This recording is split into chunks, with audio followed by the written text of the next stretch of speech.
Good morning.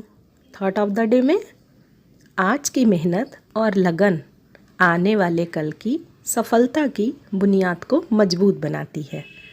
Today's hard work and dedication strengthen the foundation of tomorrow. Thank you.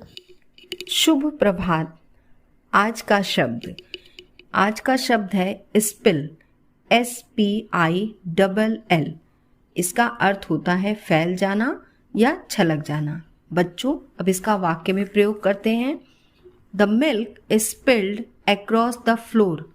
दूध जमीन पर फैल गया। धन्यवाद।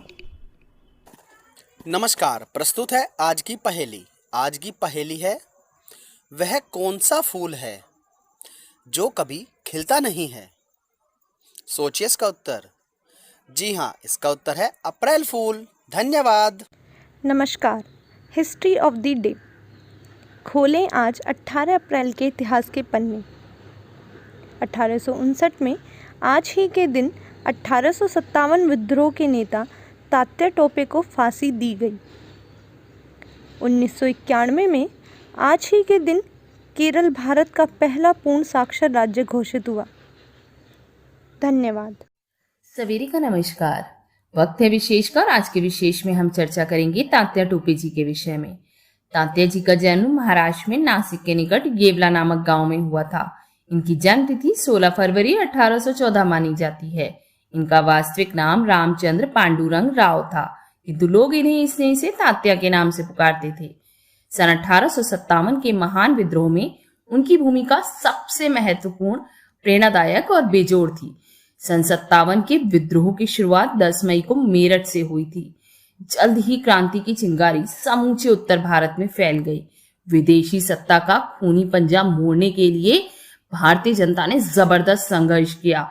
उस रक्त रंजित और गौरवशाली इतिहास के मंच से झांसी की रानी लक्ष्मीबाई, नाना साहब पेशवा, राव साहब बहादुर शाह जफर आदि के विदा हो जाने के बाद करीब 1 साल तक तात्या विद्रोहियों की कमान संभाले रहे।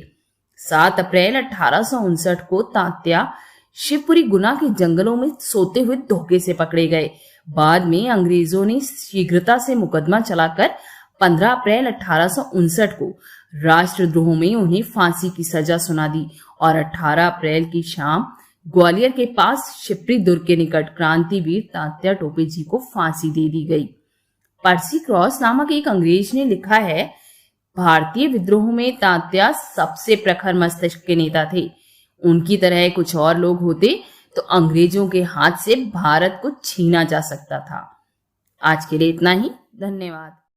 सवेरे का नमस्कार। अब बारी है आज की प्रश्नोत्तरी की, और आज की प्रश्नोत्तरी में हम जानेंगे कुछ प्रमुख शहरों के भौगोलिक उपनाम। तो पहला है, अंतरिक्ष का शहर किसे कहा जाता है? अंतरिक्ष का शहर बेंगलुरु को कहा जाता है। दूसरा है, डायमंड हार्बर के नाम से कौन सा शहर प्रसिद्ध है? तो कोलकाता को डायमंड हार्बर के नाम से जाना जाता है। तीसरा है, इलेक्ट्रॉनिक शहर के नाम से कौन सा शहर जाना जाता है? तो इसका उत्तर भी है बेंगलुरु। बेंगलुरु को इलेक्ट्रॉनिक शहर के नाम से भी जानते हैं और अंतरिक्ष का शहर के नाम से भी जानते हैं। और आज का आखिरी है, त्योहारों का शहर किसे कहा जाता है? मैसूर को त्योहारों का शहर कहा जाता है। आज के लिए इतना ही। धन्यवाद। Good morning students. आज की मॉर्निंग असेंबली की बाल कविता का शीर्षक है तिनका, और इसे अयोध्या सिंह उपाध्याय हरिऔध जी ने लिखा है।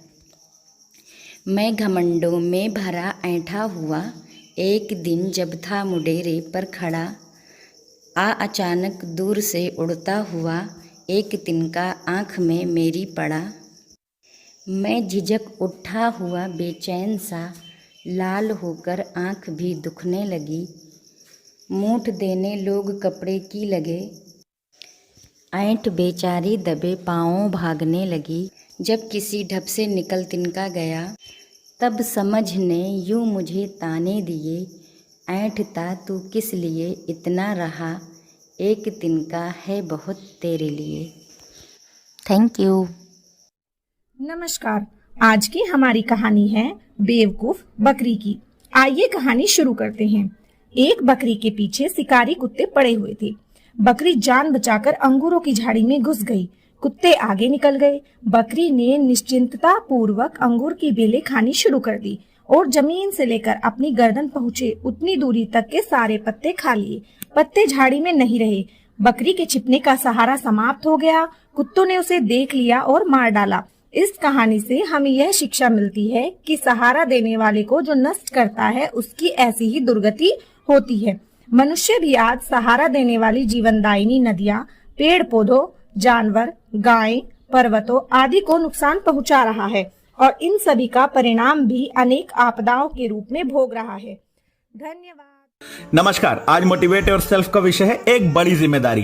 ये बात तब की है जब हमारे विद्यालय में एक साथ बहुत से ऐसे बच्चों का नामांकन हुआ जो पहले से कॉन्वेंट में पढ़ रहे थे। ये ऐसे स्कूलों से आए थे जहां पढ़ाई सीट बेंच पर बैठकर होती थी। 8-8 घंटे बजते थे, 8-8 विषय होते थे, बैग में 8-8 किताबें, 8-8 नोटबुक CW और HW की, और साथ में स्कूल डायरी जिसमें रोज उनके अभिभावक और शिक्षकों के हस्ताक्षर होते थे।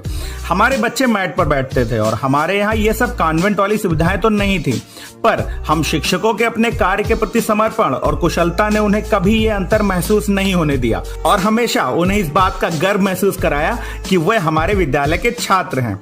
हमें अपने शिक्षण कार्य के साथ साथ उन बच्चों और अभिभावकों की अपेक्षाओं पर भी खरे उतरना होता है जिन्होंने हम पे भरोसा जताया है। हमारे कार्य से प्रभावित होकर निजी स्कूलों में पढ़ाने के लिए सक्षम होते हुए भी अपने बालक को सरकारी विद्यालय में नाम लिखवाया है, जो अपने सामाजिक और आर्थिक स्तर के हिसाब से बेहतर शिक्षा प्राप्त करने की पात्रता रखते हैं।